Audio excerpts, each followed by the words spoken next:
Bismillahirrahmanirrahim. Assalamualaikum warahmatullahi wabarakatuh.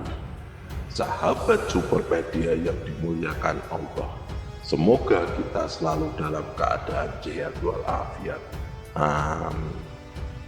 Nabi kita Muhammad SAW selain seorang Rasul utusan Allah, beliau adalah seorang panglima perang yang memimpin pasukan muslim di beberapa medan peperangan. Karena Nabi Muhammad SAW adalah seorang panglima perang, pastilah beliau memiliki pedang sebagai benda yang digunakan untuk menegakkan agama Islam dalam medan peperangan. Dikisahkan bahwa Nabi Muhammad SAW memiliki beberapa pedang. Ada riwayat yang menyebutkan bahwa beliau memiliki sekitar 9 pedang dan masing-masing dari pedang itu memiliki nama. Yang paling terkenal dari semua pedang Nabi Muhammad SAW adalah pedang Zulfikar.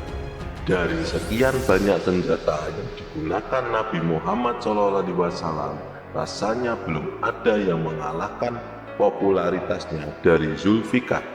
Pedang ini bahkan digadang-gadang menjadi salah satu senjata terkuat di bumi. Saking kuatnya, kekuatannya diibaratkan sama dengan 1000 prajurit. Mengenal asal-usulnya, pedang Nabi Muhammad SAW ini masih belum diketahui.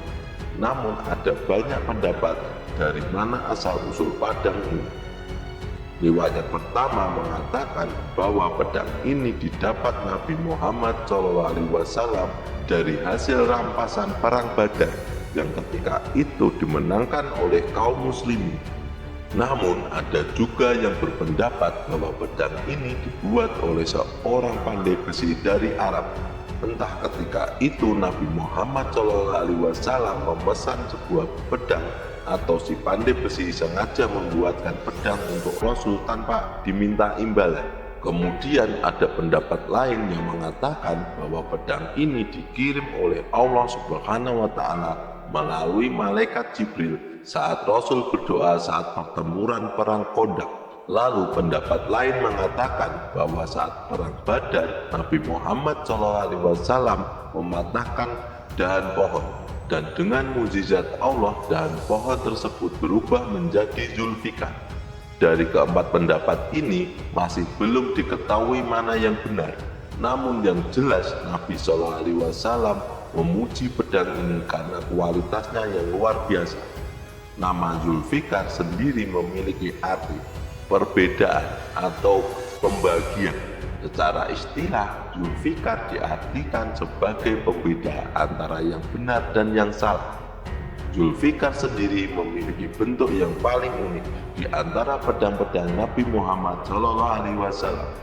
Zulfikar dikatakan memiliki bentuk ujung pedang yang bercabang, mirip dengan gunting. Tidak diketahui dengan jelas fungsi pastinya. Namun dari teori yang beredar, hal ini rupanya memiliki tujuan khusus. Alasannya mengapa ujungnya bercabang tak lain karena ini bisa membuat penggunanya melakukan manuver khusus dengan memanfaatkan bagian ujung pedang yang terbelah tadi.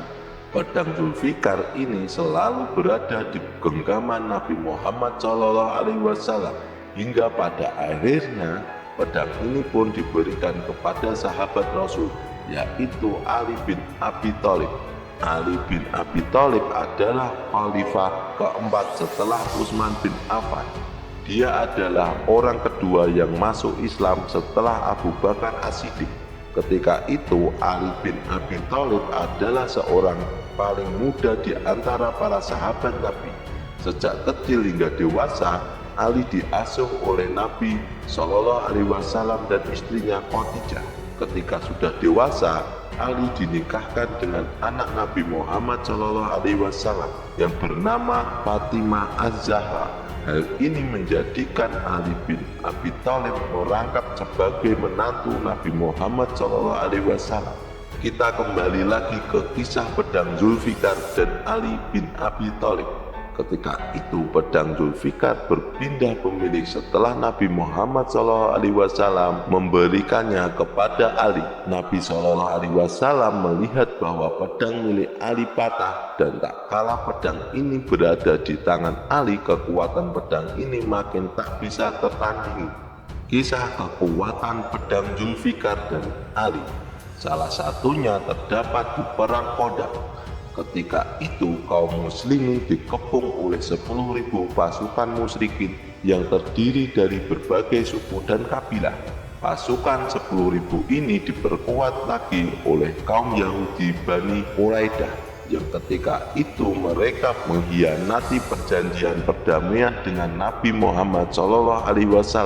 Pasukan 10.000 ini datang dari Mekah, berbondong-bondong mengepung kota Madinah yang di dalamnya terdapat Nabi SAW dan kaum muslimin. Akhirnya atas usul dari Salman Al-Farisi, kaum muslimin menggali parit yang cukup lebar dan dalam di sekitar kota Madinah untuk menanggulangi penyerangan kaum musyrikin dari berbagai arah. Di barisan kaum musyrikin ada seorang kesatria tangguh bernama Amir bin Abdul Al-Amri. Amir ini terkenal hebat dalam bertarung 1 lawan 1. Ia merupakan seorang kesatria berkuda yang ahli dalam menggunakan tombak dan pedang, dan tidak sekalipun Amir pernah dikalahkan dalam pertarungan 1 lawan 1. Maka Amir ketika itu maju melesat dengan kudanya.